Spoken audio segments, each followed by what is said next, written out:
so much for having me. So what are we cooking tonight? We are cooking a gourmet delicacy made with one of the finest, rarest ingredients that you can get in this country. Which is Cool Whip. So was it easy to find this Cool Whip?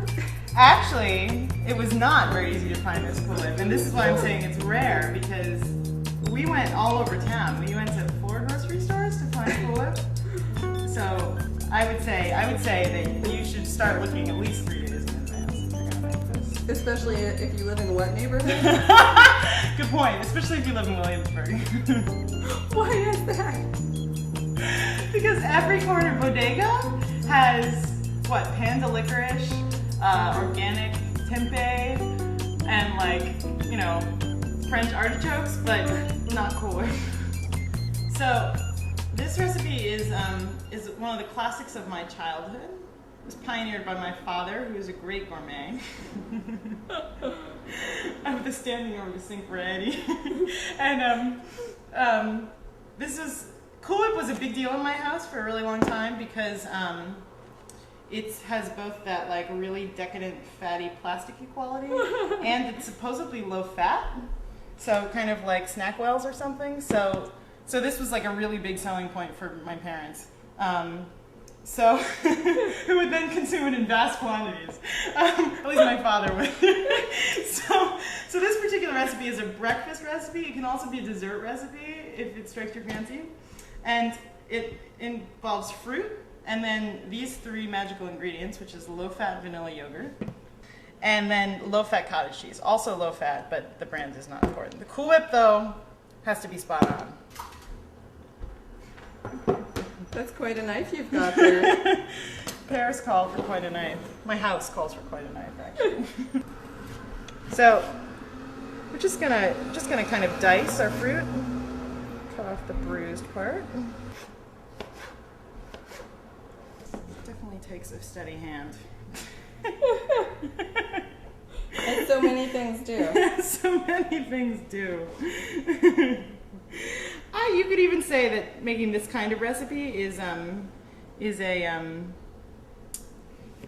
it's like training wheels in your life. You're like, what do I like? How do I like my Cool Whip?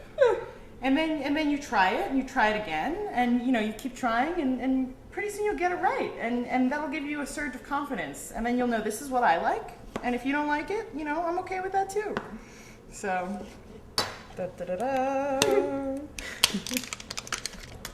just watch, one of these days it's gonna disappear altogether, and all of the hippie hipsters with their tofu and their watercress are gonna be standing outside Seatown going, we want our Cool Whip! Okay, so I put 2 scoops of Cool Whip and 1.5 of cottage cheese, and now we're gonna try big scoop of vanilla yogurt, and then we're gonna gently stir.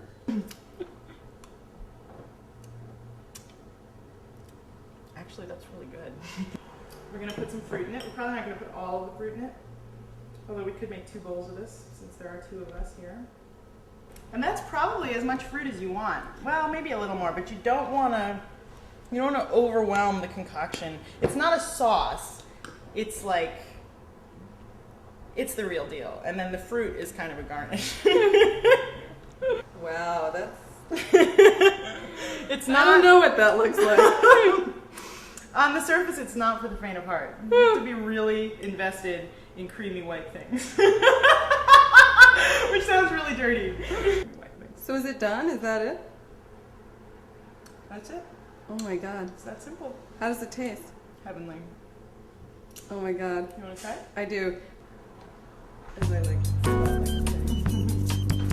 Oh my gosh, alright, I'm gonna try this. I've had it once before, but that was a really long time ago. And it looks scary but amazing. Hope doesn't lie. Alright, see you later then. Hey!